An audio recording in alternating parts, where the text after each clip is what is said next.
বিদ্রোহীদের প্রতিরোধের মুখে রাজধানী দামেস্ক ছেড়ে পালিয়েছেন সিরিয়ার প্রেসিডেন্ট বাশার আল আসাদ। তবে পালানোর সময় তার বিমানটি বিধ্বস্ত হয়েছে বলে গুঞ্জন উঠেছে।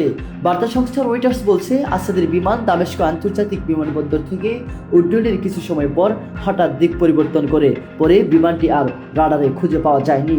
আশঙ্কা করা হচ্ছে বাশার আল আসাদের বিমানটি বিধ্বস্ত হয়ে থাকতে পারে।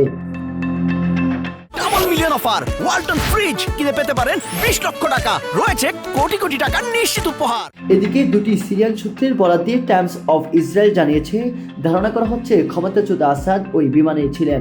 বিমান দুর্ঘটনায় আসাদ নিহত হতে পারেন।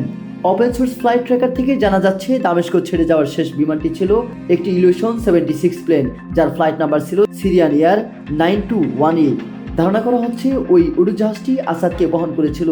এটি বিদ্রোহীরা বিমানবন্দর নিয়ন্ত্রণে নেওয়ার ঠিক আগেই উড্ডয়ন করে। এটি প্রথমে পূর্ব দিকে উড়ে যায় এবং পরে উত্তর দিকে মোড় নেয়, কিন্তু হোমসের উপর দিয়ে চক্কর কাটার সময় এর সিগন্যাল হঠাৎ হারিয়ে যায়।